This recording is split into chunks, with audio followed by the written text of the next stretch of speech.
안녕하세요. 대적들이 느헤미야를 해하려 합니다.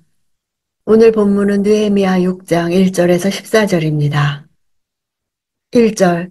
내가 성벽을 다시 건축해 허물어진 부분들을 남김없이 다 메웠다는 것을 산발락과 도비아와 아라비아 사람 게셈과 그 나머지 원수들이 들었습니다.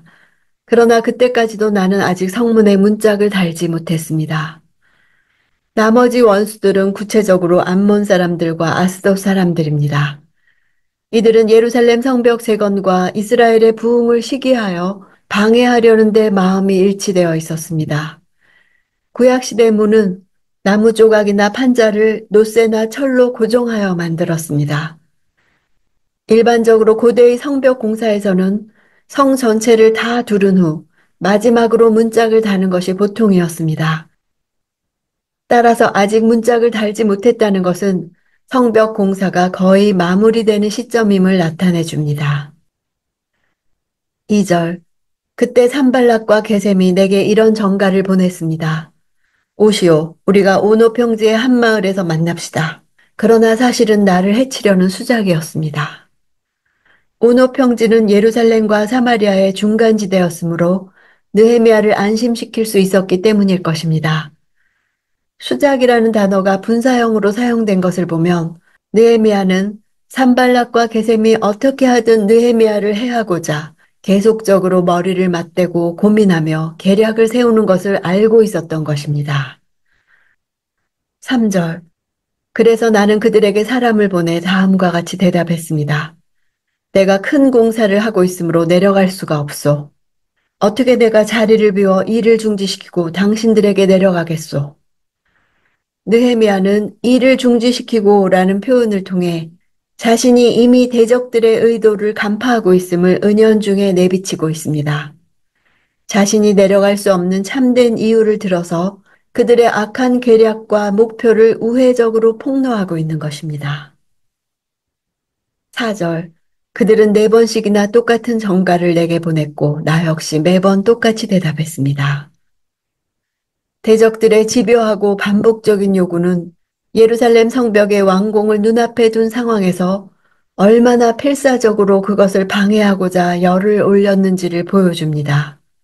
느헤미야의 반응을 볼 때 조급해하는 대적들의 자세와는 사뭇 다르게 즉각적이면서도 변함없는 자세로 반응하고 있었습니다. 5절.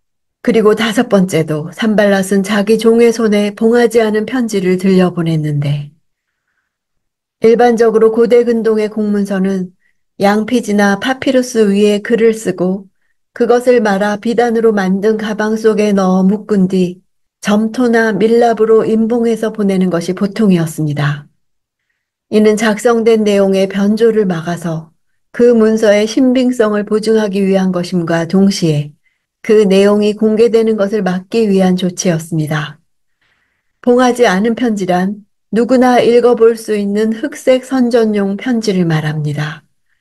이번에는 유언비어를 이용한 것입니다. 산발랏 일당은 과거 성벽 재건을 중단케 한 것과 같은 반역이라는 편지 내용이 퍼지게 함으로써 느헤미야로 하여금 자신들에게 나올 수밖에 없게 하려는 것이었습니다. 산발랏은 이 일을 통해 느헤미야가 자신의 결백함을 주장하기 위해 페르시아 왕궁으로 서둘러 가거나 오해받는 것이 두려워 진행하던 일을 중단할 것을 기대했을 것입니다. 7절. 심지어 예언자를 세우고 예루살렘에서 당신에 대해 유다의 왕이 있다라고 선포하려고 한다는 말을 들었소. 이제 이 소문이 왕께도 보고될 것이오. 그러니 이제 우리가 만나서 함께 의논합시다. 왕의 즉위와 관련해 예언자는 이스라엘에서 하나님을 대리하는 자로서 왕의 즉위를 승인하는 역할을 수행했습니다.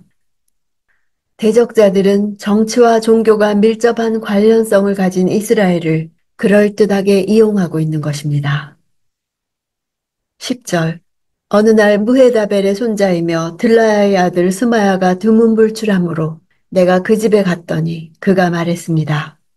사람들이 당신을 죽이러 올 것이니 우리가 성전 안 하나님의 집에서 만나 성전 문을 닫읍시다.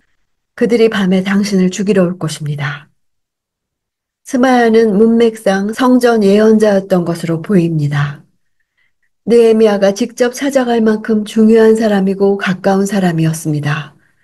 조부와 붙인 이름까지 인용된 것을 보면 그는 대단한 인물이라는 것을 알 수 있습니다. 그가 말한 성전 안 하나님의 집은 성소를 말합니다. 이곳은 율법의 규정에 의하면 제사장만이 들어갈 수 있는 곳이었습니다. 느헤미야에게 자신의 안전을 담보로 율법을 범하게 하는 것이었습니다. 그러므로 성전 안으로 들어가 피하라는 스마야의 말은 하나님의 뜻일 수 없었습니다. 이를 통해 느헤미야는 그가 하나님이 보낸 사람이 아님을 충분히 짐작했을 것입니다. 11절. 그러나 내가 말했습니다. 나 같은 사람이 도망가야 되겠소? 나 같은 사람이 성전 안으로 들어가 목숨이나 구하겠소? 나는 가지 않겠소. 나 같은 사람이란 율법적으로 그곳에 들어갈 신분이 아니라는 것입니다. 비록 총독의 신분이라 할지라도 생명의 위협이 있다고 율법을 어길 수는 없다는 것입니다. 그가 성전에 숨었더라면 이는 거룩한 처소를 침범한 하나님께 대한 범죄임과 동시에 이를 본 백성들도 모두 하던 일을 그만두고 자신의 안전을 위해 도망하는 등 매우 혼란스러운 결과를 낳았을 것입니다. 14절.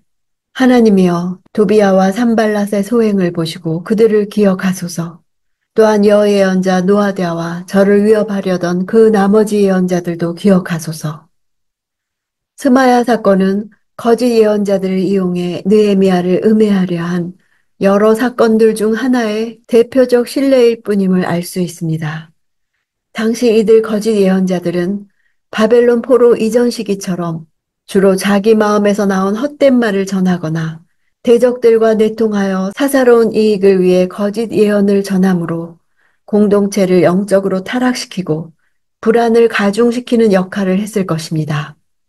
겁주려함, 낙심, 두려움, 위협 이런 말이 4번이나 반복되므로 성벽 건축의 마지막 단계가 두려움과의 싸움임을 보여줍니다.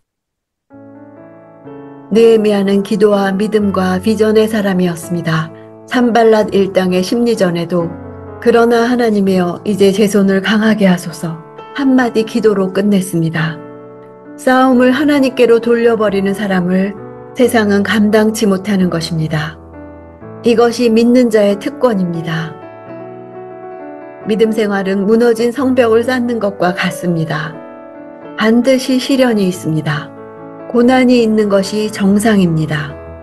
그러나 일일이 맞대응할 필요가 없고 가치도 없습니다. 하나님의 일은 하나님께 고하며 하나님의 지혜로 헤쳐나가야 합니다. 하나님의 사명을 감당하며 나아가는 것은 쉽지 않다는 것을 기억하고 포기하지 말고 말씀과 기도로 성벽을 쌓아 나갑시다.